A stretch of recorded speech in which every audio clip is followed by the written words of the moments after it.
Hello everybody and welcome to another exciting episode of Radiorama, where I show you how to primarily work on radios, tube-powered electronics, and other stuff from the 1920s through about the 1960s. And today we have this rather cherry-looking Arvin model 5401. I'm looking at it, and either it's got the original paint or someone did a great job of repainting it. Seems too perfect. This is a set that our museum is going to be auctioning off, and I'm supposed to check it out. It says needs check, poor reception, trips the GFCI or GFCI, and that can mean one of several things. That can either mean that the set is 100% original and the grounding cap is too big for today's modern standards and it's tripping the GFCI, or it's been overhauled and the person that overhauled it put the exact same value that it came with from the factory. As you might have noticed, it's not your typical case. It's made out of metal, stamped steel. Arvin made a whole bunch of these things, and this is deaccessioned. This was in the museum as a display item. That's one of our numbers. So it was at one point deemed historically significant enough to hold on to. I'm looking at this bottom here, and the tag appears to be original, and the back appears to be original, so I think it might be the original paint. Somebody took really good care of it. Arvin, they advertise these as crash-proof radios. You could, made out of steel and everything, and naturally they're not going to break as easily if you drop them on the floor. I've actually got one of these in my collection myself. I've got a boring white one, not one that's in an interesting color. I think these were made in 1940. Seems about right. I know it already kind of works as it says poor reception. It's poor reception because it's only 4 tubes. It's possibly even a TRF set, which would explain the piss poor reception. And what do we have here? We have I guarantee it's a TRF. Look at that long antenna. Clear indication of a TRF set. It's probably very basic. Probably has only one IF or RF transformer. I'm looking inside here. I see what looks like this texture here.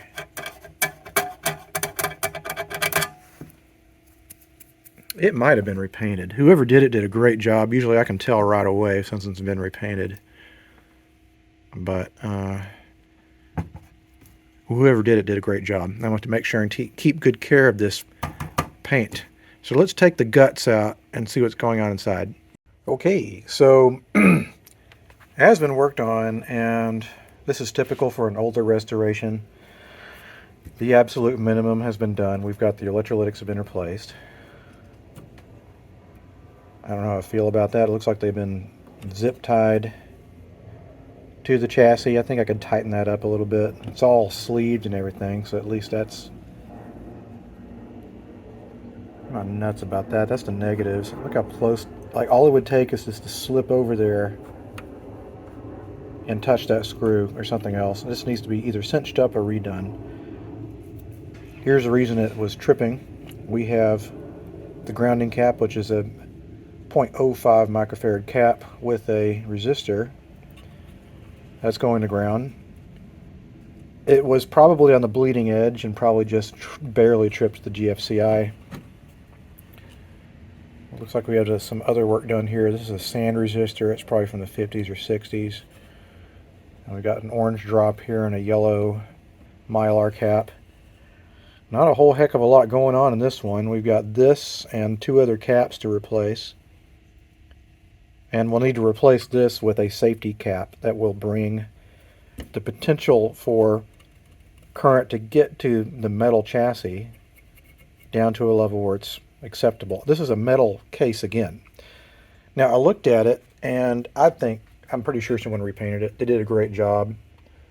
But the fact that the paint's on there real nice and thick, even after I installed the safety cap, that paint's going to provide a insular barrier between the user and the chassis that touches the metal case. So it won't be a bad situation.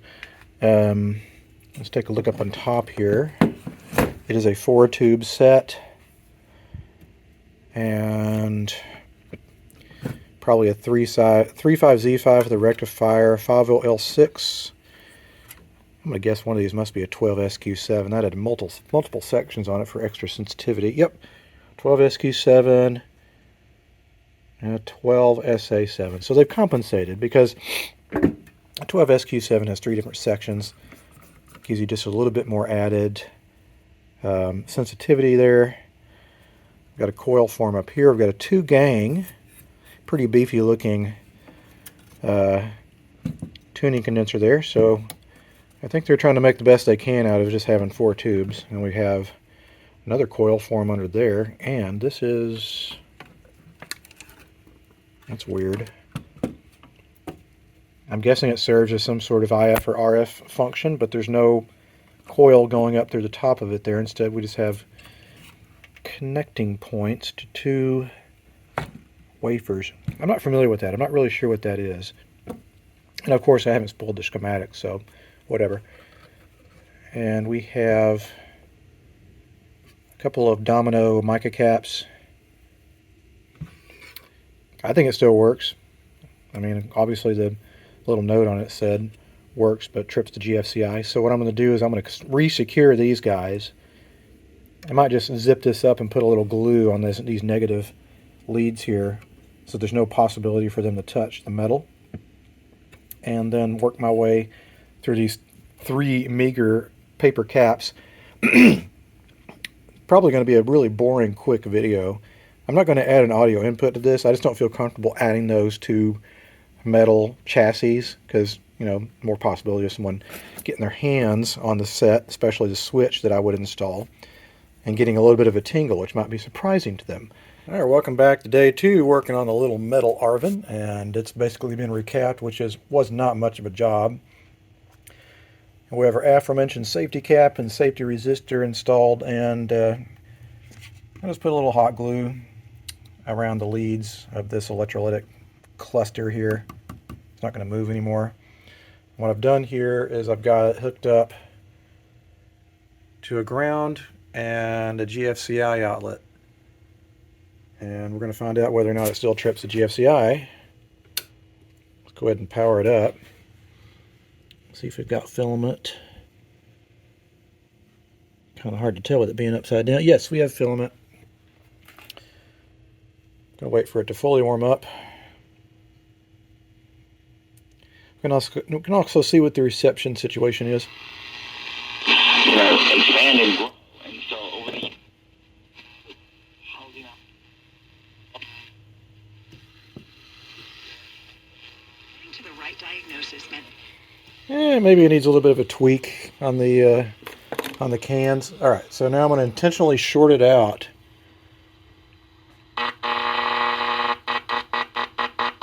All right, so now we've done one side of the cord. Take it out, wait for a minute. You don't want to immediately plug in tube-powered stuff. And we'll, again, do a ground. Alright, it didn't trip the GFCI. That means our current potential 2 chassis has been reduced dramatically. Now that we do have it playing here, I'm going to see... There's the adjustments for the 1IF transformer. Portions of our programming may be pre-recorded. Sponsored by Creekside Bible Church. It's a name points at offense. Indeed can help. Indeed you do. You get instant match, instantly connected with quality candidates. Trying to find a somewhat weak station. And in the center divide, highway patrol is on. It's a 3-car crash. Westbound 4, right at Alhambra Avenue. Everything's on the shoulder. Emergency crews are there. They may be taking up part of that right-hand lane. In Pleasant Hill, northbound 680. As you approach Gregory Lane, what I'm doing is I'm tweaking these until I get the best reception and the loudness and the best loudness. And that is traffic stop and go from Rutgear Road. A stall at game, southbound 101 at Broadway, that's in the right-hand lane. Let me tweak these guys too. I'm Michael Bennett. Staples Connect has big savings on the hottest holiday tech. Right now, a Lenovo IdeaPad 5e with Intel i7 processor is just $649.99. You save $250. In-store only. It wasn't far off. It was just off a little bit. 17-year-old female and a 17-year-old. Again, these guys kind of require a little bit of a long antenna. So now what I'm going to do is take this over to my other set of safety rigs. Plug in this guy. Let's take it over to the other bench. We'll do our last battery of safety tests. So what I'm going to do is I'm going to turn it on. And I'm going to plug it into this device here. Trying to do this one-handed is kind of not fun. All right. Come on now. Sorry. And what I'm looking for is what is the leakage potential here. Basically, what is the current potential on the chassis as measured by this multimeter. I've got a little probe here. I'm going to touch the metal chassis and look at the reading.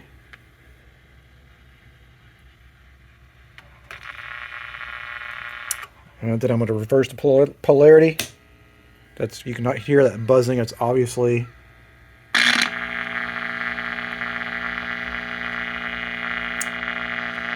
this fails. So this set does not pass safety. We've got something else going to chassis ground that's preventing us from achieving our threshold, which is 0.6 on the scale. We're going off scale. That's no good. We need to figure out what's causing that to happen. There's probably something else going to ground in the set. Well, luckily the problem I had was really simple. One of the tubes had come kind of loose from the socket, and so it was causing a little bit of an arc. And now when I test in both directions, we get next to nothing. Both sides, both polarity. Well, this is fascinating. It was not doing this.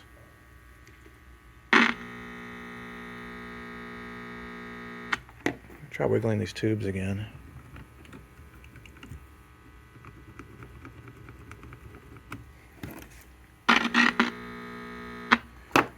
Well, this is, it's obviously heat related. There could be a short that's happening inside of one of these tubes. We've had this problem with metal tubes, and it's hard to test for that problem because it only shows itself when the tube heats up, even though the tube will test good. It's usually the metal bodied tubes. So what I'm going to do is I'm just going to throw a new set of metal tubes in it and see if that solves the problem. I am stumped. There's not much information on this. I did find a schematic. There's only 2 points of ground according to the schematic. It's this point, which I've reduced down to 0.01 microfarads, and this point, which again is reduced down to 0.01 microfarads. And I thought, well, maybe there's something defective with the set, but it turns out we actually have 2 of these sets that are going to go into the auction. And I tested this one, exact same scale reading, off scale on my multimeter. And so it could just be a matter of design, that there's no way to really get this to a point where it's going to pass our leakage tests. Now, granted, our leakage tests are kind of a little bit above and beyond. But generally, you know, if your thing trips a GFCI, that's super bad. But just because it doesn't trip the GFCI doesn't still mean the user could get a little bit of a potential tingle. So I might need to get one of the other techs who are smarter than me to maybe put their heads together and we can figure out what's going on. Now, I said auction, and there was a few people that asked, can you tell me more? And I wasn't sure if I'd be allowed to kind of mention it because, you know, I'd have basically been told not to associate myself in my videos. to the said museum. Our museum is going to have an auction December 18th here in Alameda, California.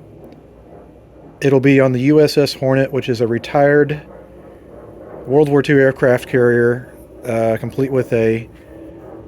We get to use the hangar deck, which is the deck below where the planes took off. So it's indoors, and we're going to have about, I believe, anywhere from 75 to 100 sets available, and then there will be an additional anywhere from 65 to 100 sets in the quote-unquote store that you can just get if you want to buy them. Actually, if you want to donate to get them, rather. They will be at the museum booth.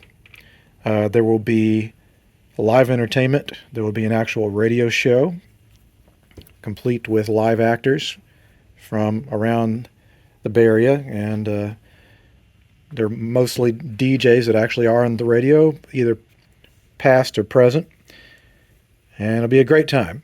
And so that'll be your opportunity. We will have some nice items, including a set of Klipsch Heresies, monoblock matching set of Macintosh tube amplifiers, some other Macintosh equipment that is solid state, one that is an amplifier that puts out 300 watts a channel and weighs 143 pounds, and a bunch of other unique items. So look up Radio Day by the Bay 2021, December 18th, starting at 9 o'clock. Anyway, I'm not sure if I can get much further on this without some assistance. I'm texting one of my friends now to see if we can work a way around this. I just don't see it. There's nothing else going to ground. The only thing I can find is the output transformer going to the speaker, but I mean, there's minimal current there. That shouldn't be causing that to happen. Well, actually,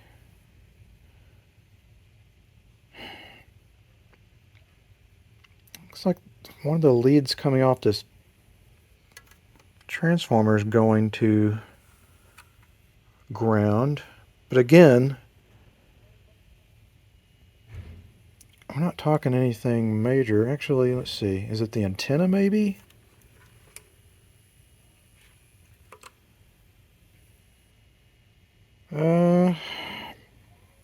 I can't see there being any current there. It's literally just the lead going to one side of the speaker. Then again, I'm stupid. Maybe it really is a problem. Anyway, this might be the end of this episode. So if it is, then thanks a lot for watching. If it's not, then I'll come back and say just kidding, but thanks for watching. Haha, I was just kidding. Anyway, I think I might have found the problem here. That pin coming off of pin number 1 of 12SU7 is going to ground. That's probably just a shielded ground, but something's leaking through there, and the set might not work without it. I'm going to try clipping it first. Actually, we've got 2 points of contact. We've got another one over here. What pin is that? It's coming off of 12SA7. So what I'm going to do is I'm going to clip one at a time and do the test to see if the radio still actually works.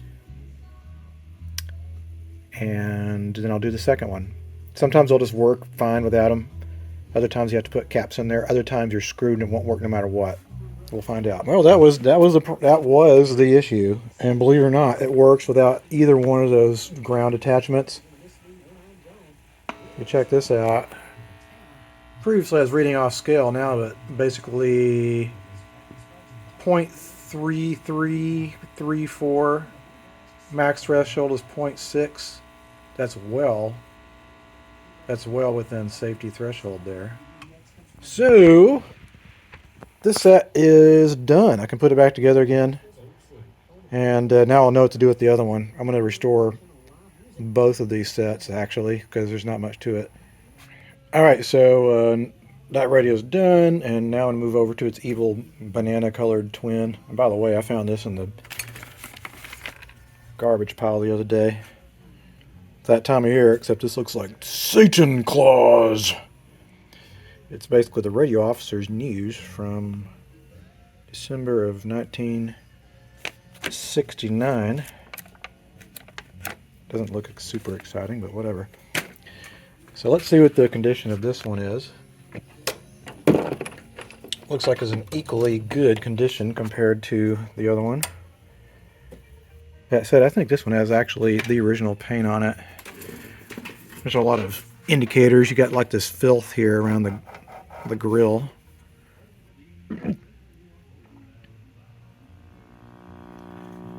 Nope.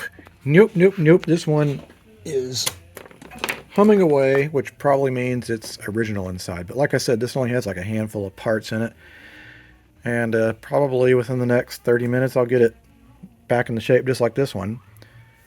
I'm not sure if you guys really want to see this being done 2 times in a row, but if you do, stick around. All right, well, this one's all original except for the electrolytic. This is probably a 50s or 60s replacement. Looks like one of those, I'm trying to remember, is it a solar? I can't remember, it's got some hokey name like that. Planet. Not really close. Planet brand capacitors. Now, I'm trying to remember. I think some people that worked at a Sprague went off and formed this sort of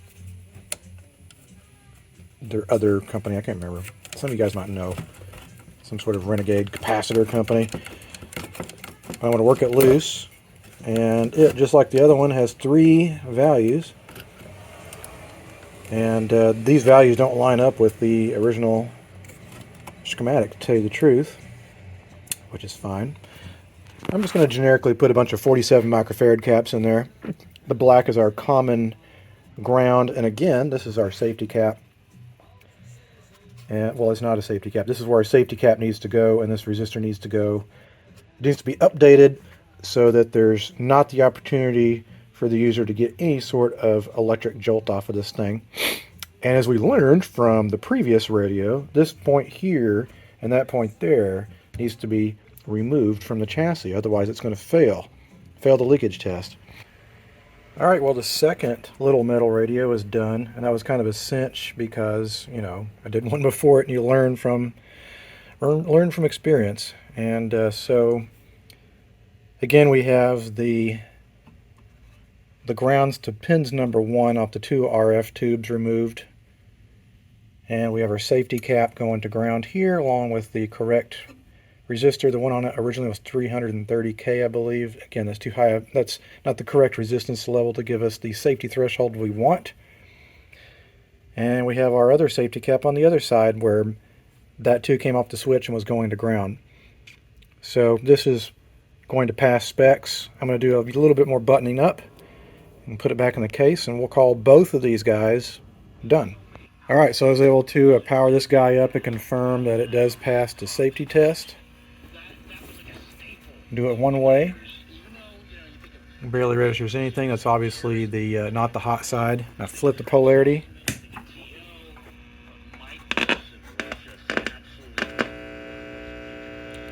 Again, it's a little over half of the way to our maximum threshold as far as current potential on the chassis, which at this point is almost nothing.